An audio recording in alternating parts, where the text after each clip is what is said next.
ಬಾಂಗ್ಲಾದೇಶದಲ್ಲಿ ಕೆಲವು ದಿನಗಳಿಂದ ಹಿಂದೂ ಶ್ರದ್ಧಾ ಕೇಂದ್ರಗಳ ಧ್ವಂಸ, ಹಿಂದೂಗಳ ಮೇಲೆ ನಡೆಯುತ್ತಿರುವ ಹಿಂಸಾಚಾರ, ಕೊಲೆ ಹಾಗೂ ಮಹಿಳೆಯರ ಅತ್ಯಾಚಾರ, ದೌರ್ಜನ್ಯಗಳ ವಿರುದ್ಧ ತಕ್ಷಣ ಮಧ್ಯಪ್ರವೇಶ ಮಾಡುವಂತೆ ಸನಾತನ ಹಿಂದೂ ಧರ್ಮ ರಕ್ಷಣಾ ವೇದಿಕೆ ವತಿಯಿಂದ ಪ್ರಧಾನಿ ನರೇಂದ್ರ ಮೋದಿಯವರಿಗೆ ಉಡುಪಿ ಜಿಲ್ಲಾಧಿಕಾರಿಗಳ ಮುಖೇನ ಮನವಿ ಸಲ್ಲಿಸಲಾಯಿತು. ಬಾಂಗ್ಲಾದೇಶದಲ್ಲಿ ಕೆಲವು ದಿನಗಳಿಂದ ಅಲ್ಲಿನ ಅಲ್ಪಸಂಖ್ಯಾತ ಹಿಂದೂಗಳ ಮೇಲೆ ನಿರಂತರವಾಗಿ ಆಗುತ್ತಿರುವ ದೌರ್ಜನ್ಯ ಮತ್ತು ಅತ್ಯಾಚಾರ ಮಾತ್ರವಲ್ಲದೆ ಹಿಂದೂ ದೇವಾಲಯಗಳ ಮೇಲೆ ನಡೆಯುತ್ತಿರುವ ದಾಳಿಯನ್ನು ತಡೆಗಟ್ಟುವ ಸಲುವಾಗಿ ಕೇಂದ್ರ ಸರ್ಕಾರವು ಆದಷ್ಟು ಬೇಗ ಮಧ್ಯಪ್ರವೇಶಿಸಿ ಸೂಕ್ತ ಕ್ರಮವನ್ನು ಕೈಗೊಳ್ಳಬೇಕು.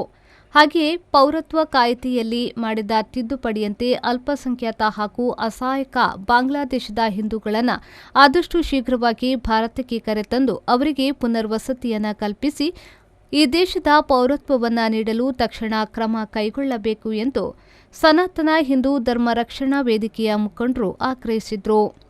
ಈಗಿನ ಬಾಂಗ್ಲಾದೇಶದ ಒಂದು ಪರಿಸ್ಥಿತಿ, ಅಲ್ಲಿರುವಂಥ ಅಲ್ಪಸಂಖ್ಯಾತ ಹಿಂದೂಗಳೇನಿದ್ದಾರೆ ಅವ್ರ ಮೇಲೆ ಆಗ್ತಾ ಇರುವಂತಹ ದೌರ್ಜನ್ಯ, ಅಲ್ಲಿರುವಂಥ ಹೆಣ್ಮಕ್ಳ ಮೇಲೆ ಆಗ್ತಿರುವಂಥ ಅತ್ಯಾಚಾರ, ಅಲ್ಲಿ ನಮ್ಮ ಶ್ರದ್ಧಾ ಕೇಂದ್ರ, ನಮ್ಮ ಇರುವಂತಹ ದೇವಸ್ಥಾನಗಳನ್ನು ಧ್ವಂಸ ಮಾಡ್ತಾ ಇದ್ದಾರೆ.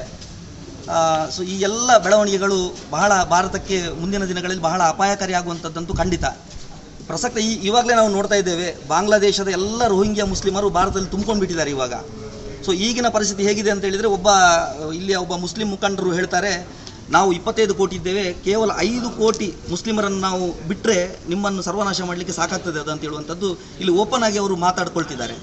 ಸೊ ಈಗ ಏನಾಗಿದೆ ಅಂತ ಹೇಳಿದರೆ, ನಮಗೆ ಬಾಂಗ್ಲಾದೇಶ ಈಗ ಭಾರತಕ್ಕೆ, ಪಾಕಿಸ್ತಾನ ಬಾಂಗ್ಲಾದೇಶಕ್ಕೆ ಸಪೋರ್ಟ್ ಮಾಡಿ ಭಾರತದ ಮೇಲೆ ಮುಗಿಬೀಳುವಂಥದ್ದಂತೂ ಖಂಡಿತ.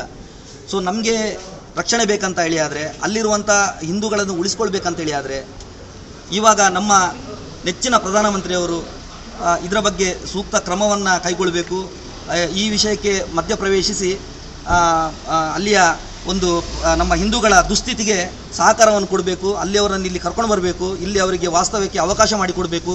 ಇಲ್ಲಿರುವಂಥ ಎಲ್ಲ ರೋಹಿಂಗ್ಯಾ ಮುಸ್ಲಿಮರನ್ನು ವಾಪಸ್ ಬಾಂಗ್ಲಾದೇಶಕ್ಕೆ ಕಳಿಸಬೇಕಂತ ಹೇಳುವಂಥದ್ದ ಒಂದು ಮನವಿಯನ್ನು ನಾವು ನಮ್ಮ ಉಡುಪಿ ಜಿಲ್ಲೆಯ ಜಿಲ್ಲಾಧಿಕಾರಿಯವರ ಮುಖಾಂತರ ಸನ್ಮಾನ್ಯ ನರೇಂದ್ರ ಮೋದಿ ಅವರಿಗೆ. ಈ ಸಂದರ್ಭದಲ್ಲಿ ಮುಖಂಡರಾದ ಮೋಹನ್ ಭಟ್, ಜಿಕೇಶ್ ಕುಮಾರಸ್ವಾಮಿ, ಸುಧೀರ್ ಪೂಜಾರಿ, ಶ್ರೀಧರ್ ಬಿಜೂರು, ನವೀನ್ ಕೊಡ್ಗಿ, ರಾಜಗೋಪಾಲ್, ಸಂದೀಪ್ ಮತ್ತು ಮತ್ತಿತರರು ಹಾಜರಿದ್ದರು. ಶ್ರೀಜಿತ್, ವಿ4 ನ್ಯೂಸ್, ಉಡುಪಿ.